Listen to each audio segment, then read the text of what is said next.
Hi folks, Toad here with Visordown.com and welcome to Italy for the launch of Aprilia's RS 660. Probably, aside from the Honda Fireblade that we rode earlier on this year, this is probably one of the most eagerly anticipated and much talked about sports bikes of 2020.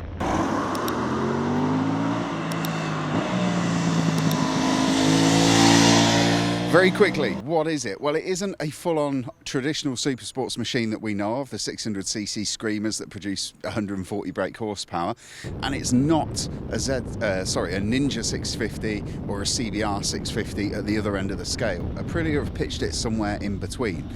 After riding the thing today, I think it is much closer to bikes like the R6 and the ZX6R Ninja than it is to the Ninja 650. Price-wise, this is £10,149 and they are in dealers in November. So let's go through the bike in a little more detail. We've done 200 miles on the thing, so we've covered motorways, twisty back roads and mountain passes, and also some more fast and flowing stuff on it as well.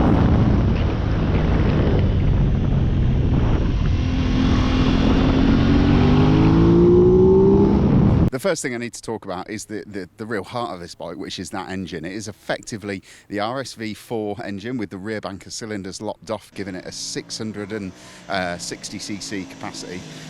Produces around about 100 horsepower.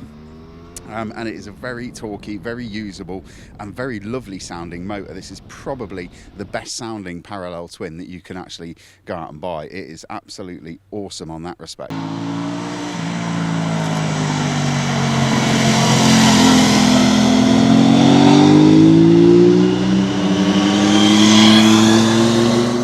The other thing that is very important about this bike, and it's something that Aprilia have put a lot of work into, is the electronics. So one thing that sets it apart from the 600s at the lower end of the spectrum that I mentioned is the amount of electronics on it. You've got engine braking control, wheelie control, you've got cornering ABS, you've got IMU controlled traction control, you've got 2 dedicated race modes and 3 dedicated road modes, including a user configurable one as well. It's a proper little Aladdin's cave in that lovely looking TFT dash for you to twiddle buttons and play with until your heart's content.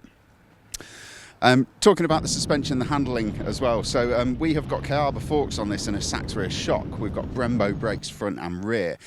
It's kind of mid-spec stuff, which kind of lends to the idea that further down the line, Aprilia are going to be releasing a factory version, and to be honest with you, I would absolutely love to see it. One of these with Brembo, proper Stylema calipers up front, some nice Öhlins front forks, and some lightweight wheels would be absolutely stunning. Handling of the bike, it is absolutely bang on what you'd want for just a really, really nice road-going sports bike. It's fast, it's nimble, holds a line really well, and the stability's good. It's accessible as well. It's not the kind of bike that intimidates you, which is partly helped by the fact that the riding position of it is fairly comfortable. A tiny bit wristy towards the end of the day. My wrists were getting a little bit achy, but like I said, we've done 200 Ks over the space of about 6 or 7 hours, so we've been on the bikes for quite a long time. But other than that, the rider triangle is very good, and the seat is also very nice and soft and supportive as well.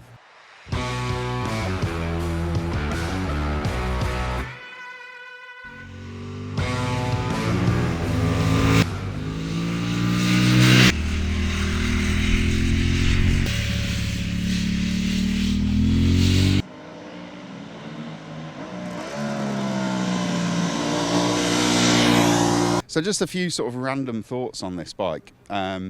First and foremost, if this is the future of supersports motorcycles and traditional supersports with 140, 150 brake horsepower, screaming inline 4-cylinder engines, if they're not selling and this is the way that people go, I am absolutely fine with that, because on the road at least, this is an absolute weapon. I've really, really enjoyed riding the thing today. It is very, very good. I'm also really excited by the prospect that this motor is going to be, and this bike is going to be converted into a Tuono Naked, which is also going to be absolutely stunning. And there's even the talk that the Touareg 660 adventure bike is going to be using that same power plant as well, which is another exciting prospect because it's very, very nice. So what do we really like about the Aprilia RS 660? The handling of the thing is just phenomenal. It's really, really very good.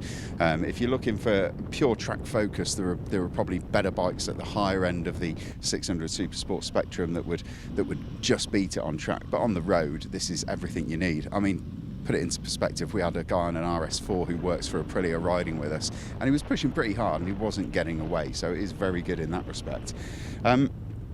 I also love the engine, the character of the engine. It sounds like an RSV4 engine. If you heard one in the distance and saw one fly by, you wouldn't know that it wasn't the RSV4, and that's even on the stock can. They do an Akrapovic upgraded slip-on as well, which will make it sound even fruitier, I'm sure.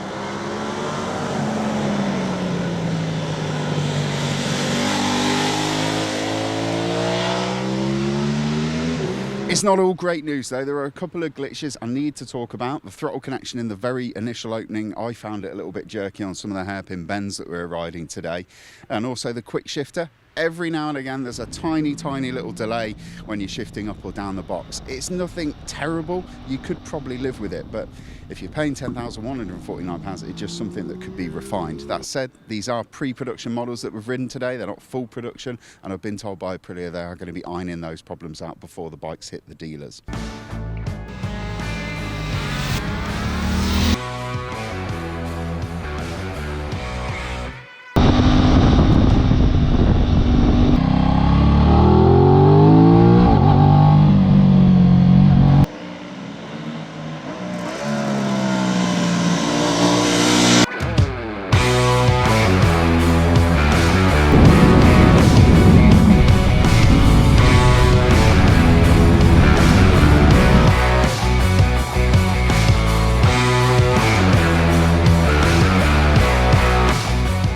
So there we have it, £10,149.